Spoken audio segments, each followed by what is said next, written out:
All right, let's get into the Milner-Fabian Conspiracy, Johann Ratio, or we'll never get through this. I'll just ramble about crypto until your ears fall off. And we don't want that. Nobody wants their ears falling off. Okay, we're not a bunch of Vincent van Goghs in here. Vincent van Gogh. Did you know that that's how you're supposed to pronounce it? Vincent van Gogh. You're supposed to at the end of the OH. Gogh. Vincent van Gogh. Right? That weirdo was cutting off his ear because he's a goth boy. He's an emo goth boy. Socialism is the transition from democracy to dictatorship. Wow. Great insight on the very first part of the page here in Johann's book. He says, look, the whole history of this kind of stuff with socialism was a movement against the existing order, which was itself revolutionary. And the idea was, since liberal democracy had already overthrown monarchy, aka church and monarchical state, it's just the next form of liberalism that emerges out of liberal democracy or republicanism. I think that's a good argument. And so often, we don't hear people understanding this. Really, there's only a handful of people. There's the Russian statesman guy, Fabianism. There's St. John of Kronstadt. There's Servando Gonzalez's book, Psychological Warfare in the New World Order. And there's Johann Ratio. They're about the only ones that I can think of that understood. I'm sure there were some other monarchist writers who understood this, but they're like the only ones that I could think of that understood that, no, this was actually a move against church and monarchy. So the revolution doesn't begin with Marxists. The revolution begins with capital and the merchant class. French Revolution, right? French Revolution is the merchant class rejecting the nobility, the land nobility, etc., and church and state, right? And so he makes this argument that the only way to really understand this is to understand the longer patterns, the longer term analysis, which, by the way, Marx actually did understand, because Marx understood that. He thought that the movement out of landed nobility and feudalism to Enlightenment, Adam Smith, David Ricardo, John Locke, etc., that's a revolution phase one. And Marx says, all I'm doing is revolution phase two, which is the movement to socialism. And his argument was that the revolution simply hadn't gotten rid of everything yet. So liberal democracy, capitalism, Adam Smith is a step towards his science of revolution, he says, right? Because he believed it was a scientific socialism. He says that's all it necessarily coming. It's a deterministic thing, and the phases will absolutely play out. But as Ratio argues, actually monarchy is really the true democracy. Monarchy is really the true government of the people because they're represented by a family of their own. But monarchy was not amenable to the merchant money power, right? For various reasons. Because it put limits on the attainment of capital.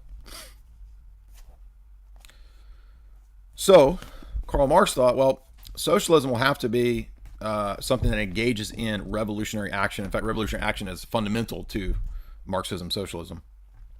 And Ratio begins the book by saying, this is really just why there's so much bloodshed. Marxism, socialism is proven by the 20th century's democide, right? Governments killing tens, if not 100 million people in the 20th century. There's different figures, and who knows which of those figures is correct, but most bloody century, 20th century, is the century of socialism, fascism, communism, Marxism, and monopoly capitalism sort of wreaking havoc. Socialism saw, according to Ratio early on, Marx saw early on that subversion and infiltration and media control would be key to the success of his revolution, and particularly Red Terror. Red Terror would be necessary, and so we have examples that Ratio mentions of the Paris Commune. There was also terror in Germany, apparently, in the 1800s. And Red Terror was something advocated by Lenin and Trotsky. Of course, their argument was, well, but every government engaged in terror, so we're just doing what anybody else would do and must do. Lenin advocated for the erecting of a Cheka, which would be a state police to basically enforce state terror. So that was intended to be a terrorizing force. Mao also continued this policy of utilizing terror, and I think it's mentioned all the way up into recent times with the Baader-Meinhof, Italian Red Brigades, etc. Marcus Wolf, who probably many people have heard of. I think he's pretty well known.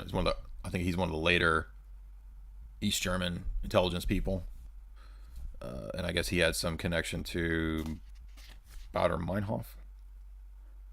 Yeah, East Germany's Marxist intelligence officer Marcus Wolf, the Italian Red Brigade, etc. So this is a policy that has continued, and apparently was even utilized by other groups influenced by or infiltrated or subverted by Marxist Red Revolutionaries, such as the IRA.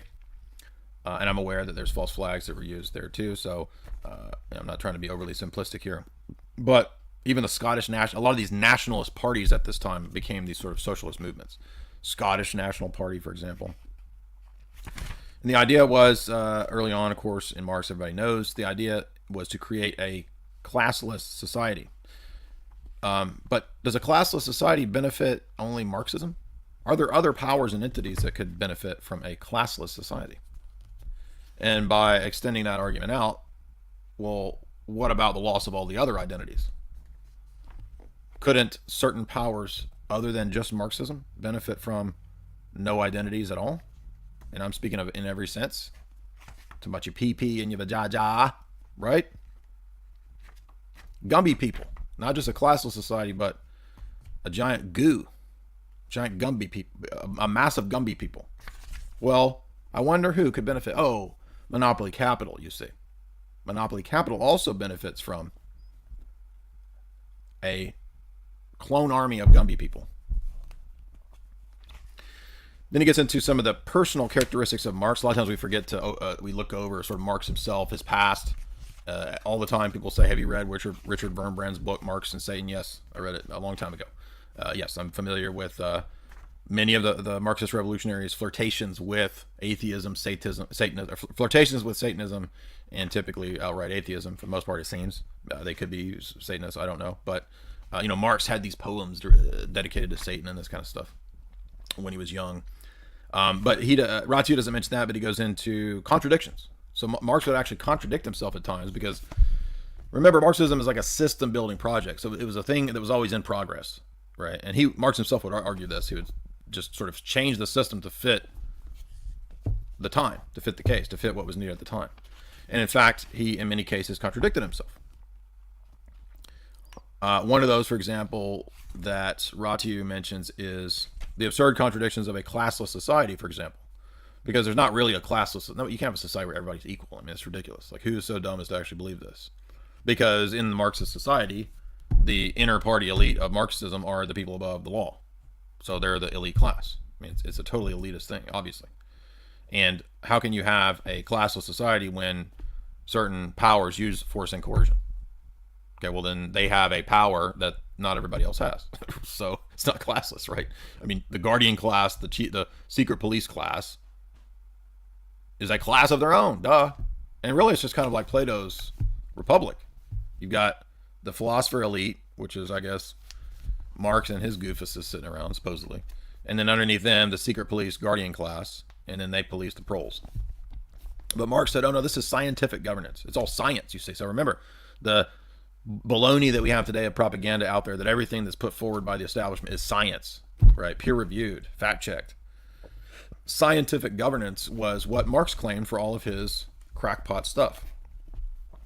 And not only that, scientific governance led Marx to have affinities with what would later become technocracy. Everything is a number, an equally calculable unit in a vast chain of collectivized, calculated units, you see. Marxism is supposed to be caring for the needs of the people, but Marx also said that Marxism would require ruthless, hard-hearted, calculated, basically killers to run it. So this, Ratio says, is just Orwellian doublethink. Ultimately, then what we see is a system-building project where the system is unfalsifiable. In other words, if you argued against Marxism, you would be vilified as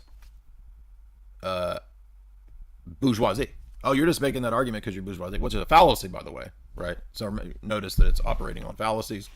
But the whole system is operating on slogans and fallacies. That's it. And this is where we will see, by the way, because the end goal of all this, as we know, where we are today, as we get up to, Klaus and to Davos, right? We're not in a Marxist system. So this is where we have to be very precise and very clear that today's global governance and et cetera that they're pushing isn't classical Marxism. It's not even really identical to socialism, but it's a kind of hybrid. And that's the key to understand here.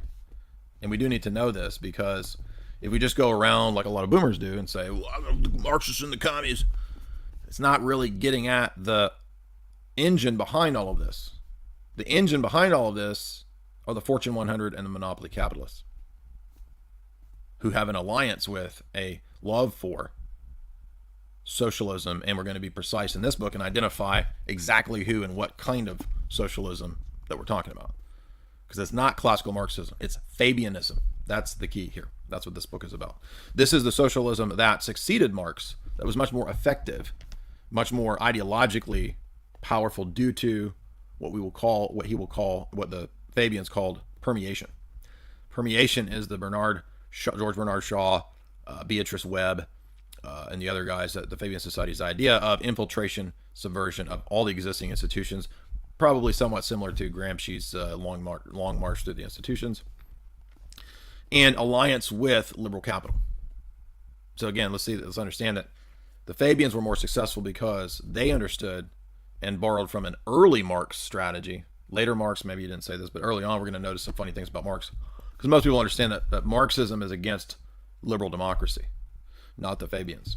The Fabians thought the best approach is not a overnight revolution, because the workers are not going to drop their lunch pails and their canteens and go grab a bunch of swords and overthrow the Commissioner Gordon or whoever. The worker man walking on the steel beams is concerned with whether he's going to drink his canteen and eat his, hearty man soup for lunch. That's what he's thinking about. He's not listening to, he doesn't know anything about highfalutin jibber jabber of economic theory of who owns the means of production, right? They don't know anything. They don't care about that. By the way, that whole thing, that was actually Marx borrowed that from the Fabians, ironically. From the Manchester School, I think Marx ripped that off, but turns out Marx actually was engaged in a lot of plagiarism and ripping off of stuff, according to Ratio. So he's not actually this, original thinker who was just sort of sitting there in libraries and studying language and economics all day, and vomited out this supposed scientific masterpiece of economic theory or whatever. So the idea of quantification, then, Ratio says, is what leads us to the Orwellian notion of a collectivist socialist state.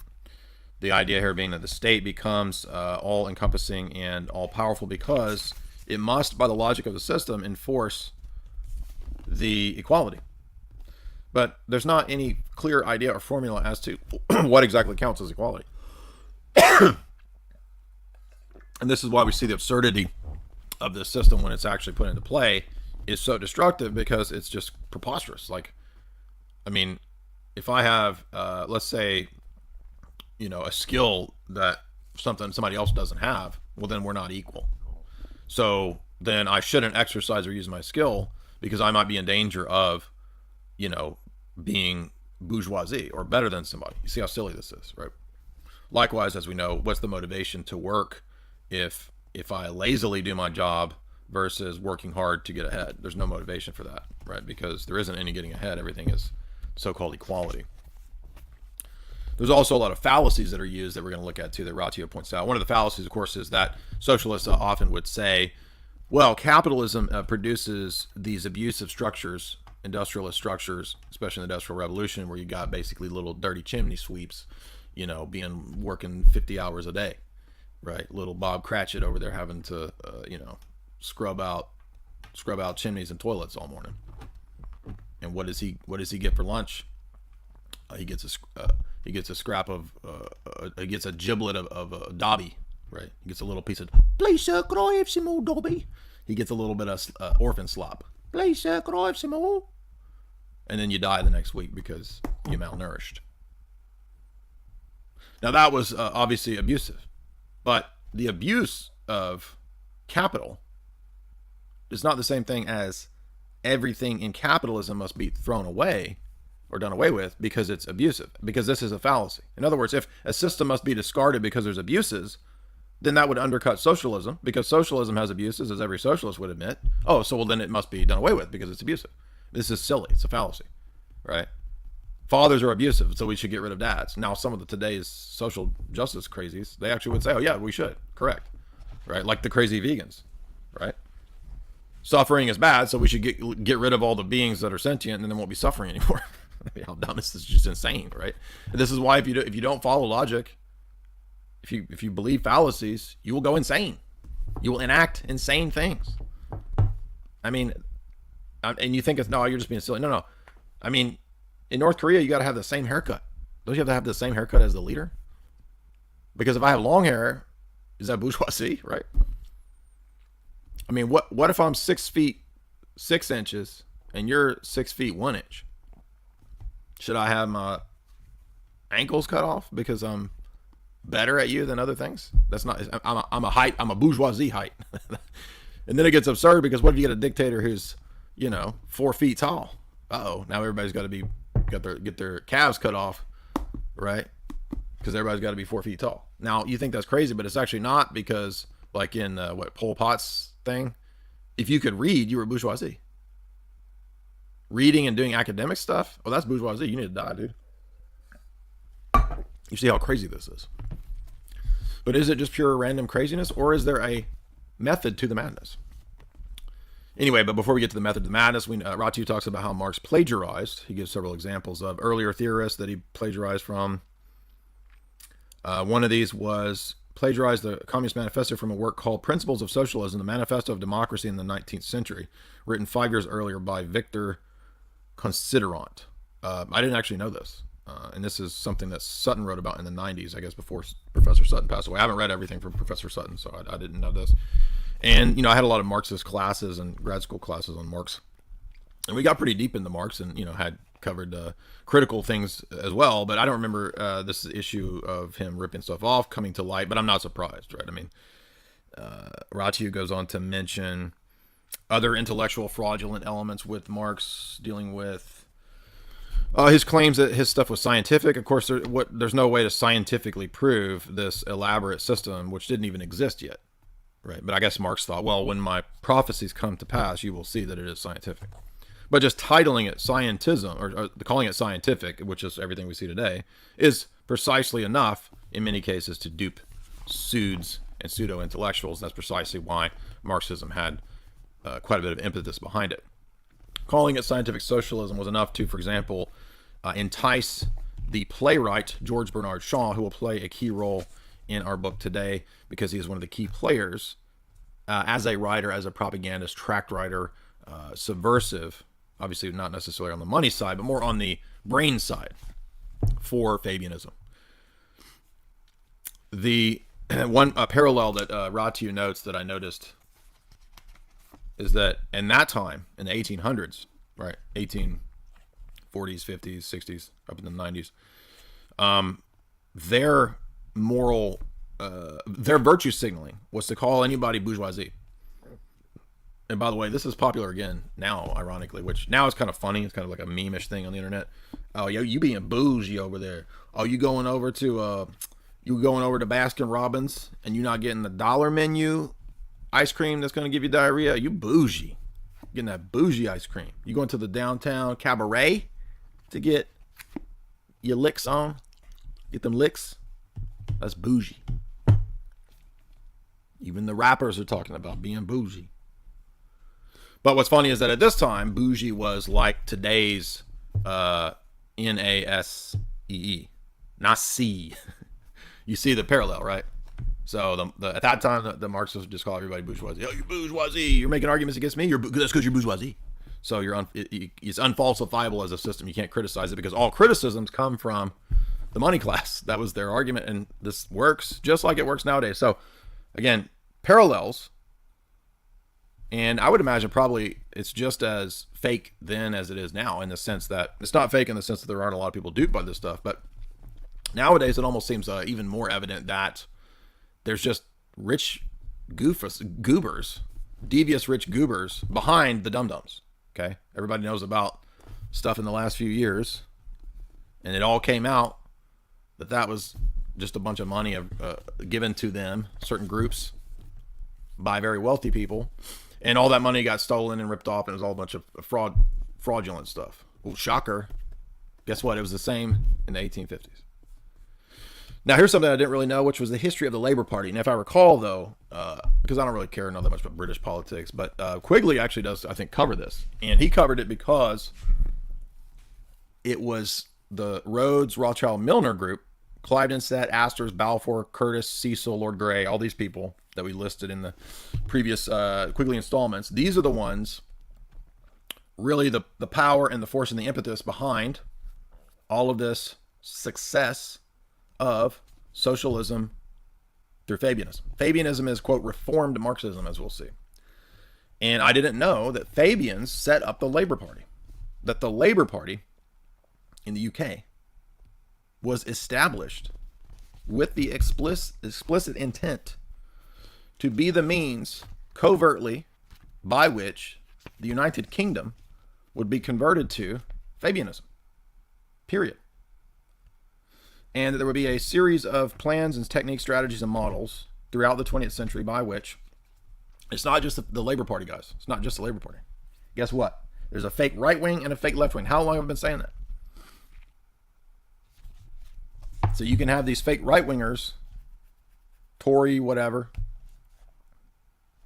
and you can have the fake left wing of the Fabians. And guess what? It's the same people behind both. For what? For the same end goal of the conversion of not just the United Kingdom, but particularly here we're just talking about the United Kingdom through the Labor Party, there's a whole bunch of these. So they just set up all these British economic community, there's a whole bunch. We'll get to it in a minute, but chiefly the ideological locus of this is the London School of Economics. London School of Economics was founded to be a Fabian outlet for producing Fabian ideologues. Which, little interesting side note, didn't Mick Jagger or one of the Rolling Stones go to the London School of Economics? I'm pretty sure I read that somewhere. I don't remember where, and maybe I'm wrong about that. But the Fabians are key. And by the way, there's other entities established outside of UK as well. One of these would be Sweden's Social Democratic Party, as well as Norway's Labour Party. Now, these were from the 1930s to the 1970s. Other Labour parties and Social Democrat parties were set up. An early Fabian Marxist, Tryggvi Lie. Never heard of Tryggvi Lie, but Tryggvi Lie was sort of an operative in the sense of being one of these individuals to do this in Sweden or Norway, wherever Tryggvi is from. I'm guessing he's the Social Democrat guy in Sweden. But immediately what Fabians and Socialist Labor Party people would begin to lobby for and argue for was this idea that society needed to move away from being, quote, stupid, ignorant, backward, reactionary, and other such pejoratives, capitalist, to being fair, open society, basically. And the idea here was, get this, I remember reading this in Che. I read a Che essay a long time ago. And I'm not saying Che was connected to Fabians. I'm just saying that Che had this essay where he talks about the new man. He basically takes the stuff from the Gospels and he's like, what Jesus was really talking about was what I'm talking about, which is the creation of a new man. The new man is the collective man. So just the opposite of Nietzsche's new man. Nietzsche's Übermensch is the world historical individual. Here, the new man is appropriated to be the collective new man. All of society is the new man. And the Fabians love this idea. They thought that was so cool. But so they were doing this idea of new man way before. And probably Marx said this too. I don't remember if Marx specifically said that the new man would be a collective man. I don't know. But it got wedded to that and to social Darwinism. Social Darwinism would play a key role because Marx thought that scientific socialism was just basically Marxism, and it was identical to social Darwinism, but in Marx's system, and he dedicated, I can't remember if it was some other writing, or maybe Das Kapital, or he dedicated one of these books to Darwin. And he was really just trying to wed his stuff to, see, it's scientific like Darwin, well, everything I'm saying, and so it's going to happen, right? You're going to evolve to the phases of, it goes from feudalism, to capitalism, liberal democracy, which gives way to socialism and revolution, which gives way to big state communism, socialism, big state communism, which gives way to, in Marx's idea, of the withering away of the state and the libertarian end goal. Yes, you heard me right. Marx's view is, in the long term, libertarianism. Marx believes that the state can, will, and must wither away. That's the final stage of Marxism. Now this gets into where, was he a utopian? The Marxists love to debate all day long. Well, he wasn't really utopian. Nobody was, but he wasn't. I think Marx, and the reason for this debate is because Marx wasn't really consistent. Marx would change his views, and he would even say, I have a scientific view, but science is open to revision. So my system is open to revision over time. And so and this is where we get a debate between, in the Marxist camps, diamat and histmat. Dialectical materialism and historical materialism. Anyway, that's not what we're interested in for today's purposes. So, and I've talked about that in the past on other podcasts for years. I'm not going to go into that again, but unfortunately, these revolutionaries early on, we're talking about the first phase. So he's going to go into, Marx being influenced by Hegel, turning Hegel on his head. We all know that. Hegel's philosophy of the right gets flipped on its head. Early on, Marx called for genocide. Everyone that is not part of the social revolution must perish, the early Marxists said. And again, this makes sense given that it's combined with red, Terror. Ratu gives the example of this is most likely what led to, anywhere from 20 to 60 million dying in Russia. People estimate 70 million for Mao. And then I was not familiar. I think Quigley talks about this, but I've forgotten about it. There's a whole other thing called the Morgenthau Plan for Germany.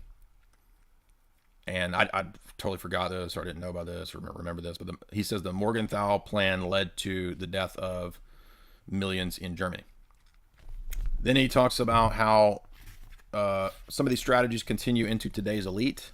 But it would be wrong to think that today's elite are identical to just straight up Marxists. Because remember, this is an evolving system. It's a system that can morph into what it needs to be at the time, especially under the Fabians. That's why the Fabians are so key, so crucial to understanding what is the ideological backbone to where we are now.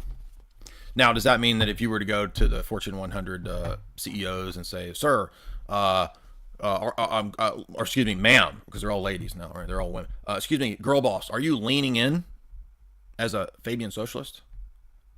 I highly doubt any of them even know what Fabian socialism is. So it doesn't mean that everybody's secretly part of some Fabian socialist secret society. We're looking at the ideological trends in the West that really had momentum to capture the minds and hearts of people for socialism throughout the late 1800s and into the 1900s. That's what we're getting at. And the key point will be that this form of socialism is much more open to liberal democracy and big capital. That's the key. And this, again, is why this research is so amenable to the research of Quigley and Sutton. Well, for one, it's basically what Quigley says in the whole book. And it's exactly what Sutton's research is all about. Again, which we just covered at the members section at my site and also over on my Rockfin. Let's see. What does he come to next? Next, he starts to talk about the thesis that Marxism was always really an inner elite group of these sort of layabouts, these sort of yapping, lazy philosophy people. And I can say I come from philosophy. My background is philosophy. I went to not to high school. I went to college. I went to high school with a bunch of layabouts.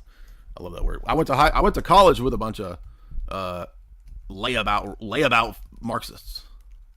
And basically, a lot of these people were pseuds. They were lazy. I'm talking about the ones that explicitly affirm Marxism. Some of them were pretty intelligent, actually. They were smart people. They read a lot.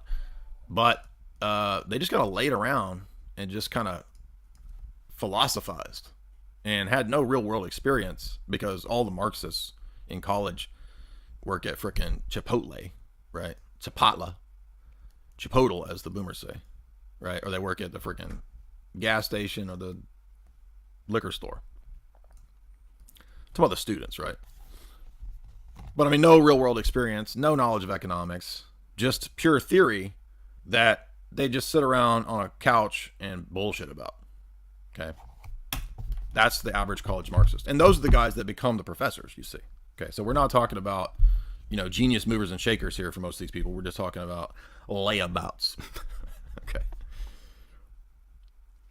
But layabouts need financial backers. And so this is where he gets into the next section, pointing out that, yeah, really, I mean, these layabouts are just used by cunning rich people. That's what this amounts to, right?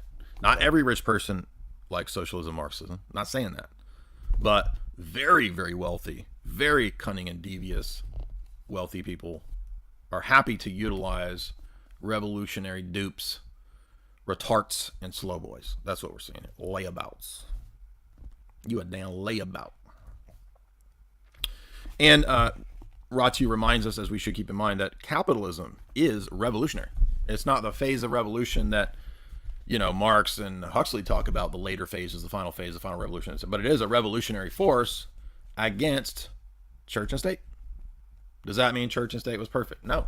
But remember, we can't fall into the fallacy of, because something is abused, it needs to go away. All these dumb Marxists and the socialists and I just think back to my time on campus, right? Because I was typically, conservative, trad, paleocon-minded student on campus when I was in college. And I would always argue and debate with all the atheists. And by the way, when I see the clips of campuses now, it's like 10 times worse than it was in the 2000s when I was there. I mean, it's like meta crazy level beyond. But it was bad back then. And you would have these debates with these people on campus about whatever, Marxism, socialism, theism, atheism, whatever you're debating. And it's really evident that these people have no idea what they're talking about. But they would always be really active in terms of being recruited into various causes. Okay, I'm not talking about recruited into like intelligence recruitment. I'm talking about, you need to come work for, whatever society, whatever liberal activism, right? So they're into, and that's part of Marxism actually, is the importance of action. Activism in Marxist theory is as important as theory. And a lot of the Marxists, they would later call this praxis, right? Marx would say, if you're not engaged in action and praxis, you're not a real Marxist, this kind of stuff.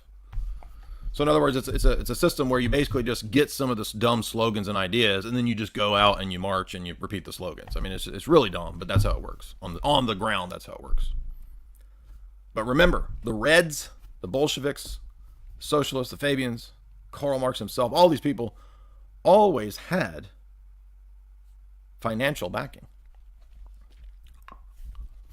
Okay, and what this shows is that this is not an organic thing. Okay, this is not a bunch of, a dude with just a head on a skateboard begging for money, right? Like you see in the in the subway or whatever, just no body, just a head, or no legs, just a head. That's not where Marxism gets its money, right? It's not a throw some money in the canteen, the can please, and help me start my movement of change. So it's not organic, is the point we're trying to say.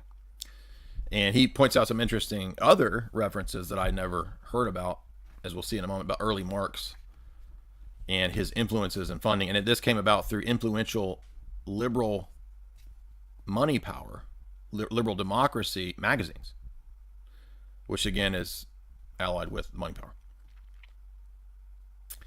And this is the figure, liberal banker Camphausen was the first commoner to hold a post under Prussian King Frederick William IV. And Camphausen began to implement transition away from monarchy to a constitutional monarchy, which is just a liberal move. I think that there should be some kind of constitution. But I'm saying that at that time that was seen as a liberal move. And then this guy I think, is the one that goes on to, start some kind of magazine.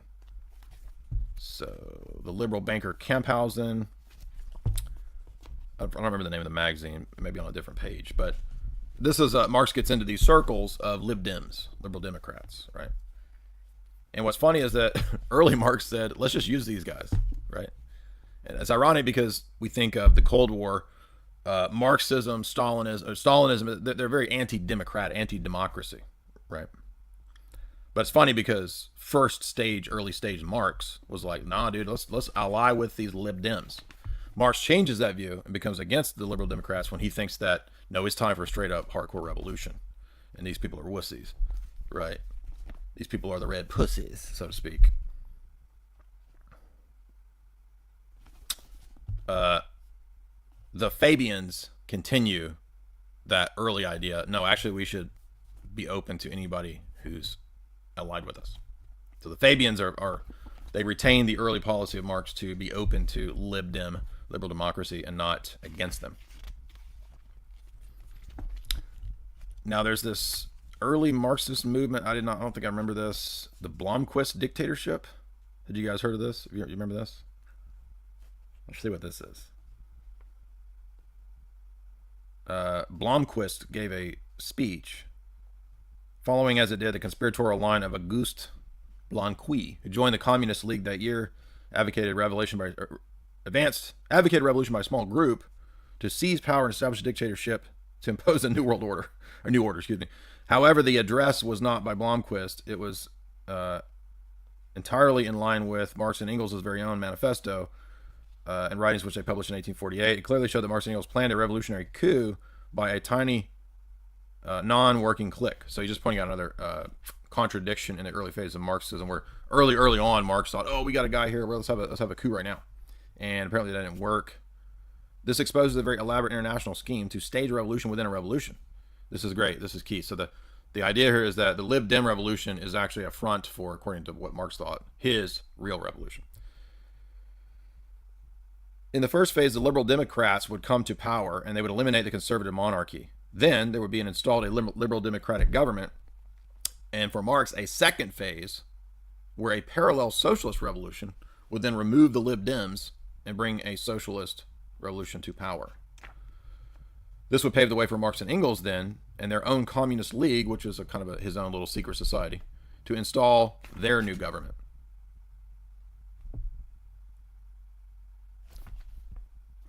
Thus, we can see, according to Rati's analysis, from the very outset, Marxism is bound up with the notion of highly deceptive concentric circles of secret societies, inner cores, and being highly deceptive.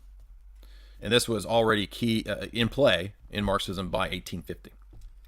Also, he says that people around Marx that knew him, and Lenin as well, these were, quote, liars and intriguers. These were perfidious and sly men. So these were not virtuous, noble men that, they're portrayed as in the propaganda.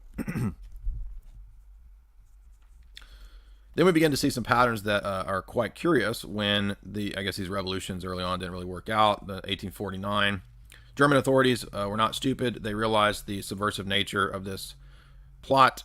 They clamped down on Marx and Engels and smashed the Cologne division of Marx's secret society, the Communist League. Some of its members were put on trial, others were scattered. This led to the German Communist League being disbanded in 1852. However, authorities were not ultimately able to prevail against international socialism because of their liberal capitalist backing. In the 1860s, Marx and Engels, co-conspirators Wilhelm Liebknecht and August Bebel, were able to set up a socialist party which in the following decades was able to play a key role in the gradual conversion of Germany into socialism. Interesting. So they were actually successful in the long term in the 1800s in Germany. Meanwhile, here's the key point that we want to get to here. Meanwhile, the Communist League's principal leaders, Marx and Engels, were safely back at home in England. We're going to find that to be a curious pattern. Why are we always going back and hiding out in perfidious Albion? Here they were out of the reach of the German government, and here they were safe to continue their, quote, revolutionary work. Wonder why it's England. All right. Then he goes on to talk about other internationals that were set up and organized. And then he begins to mention some of the big money involved in these. J.P. Morgan comes to the fore here in terms of the Communist League being set up in New York. So there was a Communist League affiliate set up in New York. This became a stronghold of liberalism and Marxism, and inevitably the source of finance for the Communist League's leadership. Money was coming in through the Morgan-associated Roosevelt clan. Interesting. So the first establishment of Marxism in New York as one of its Communist League secret society affiliates, franchised, J.P. Morgan and Roosevelt money. England also had its own socialist-oriented movements, one of which was, I never heard of this, called Chartism. This comes out of the Manchester School, and this is a school from which Karl Marx drew direct inspiration. In fact, apparently ripped some of his ideas off. Never heard of the Manchester School or Chartism. It may be in Quigley, I just don't remember. By the way, welcome you guys if you're enjoying this Thursday night long stream. We got almost 400 here covering the Milner-Fabian Conspiracy, getting into the depths, the intrigues and espionage in Fabian Socialism and classical Marxism. And if you would leave a super chat, if you'd like to ask me a question, super chats are done through the Streamlabs link. So Streamlabs is below. And by the way, I noticed it looks like Streamlabs has enabled this new thing, Streamlabs OBS, called Collab Cam. This is great news because, as everyone knows, it is a nightmare to try to live stream interviews. It just does not work through Zoom, and it always causes sound problems. And no matter how many times I get the stupid plugin, re-download it, and the patch, it just screws up and farts out, and it doesn't work.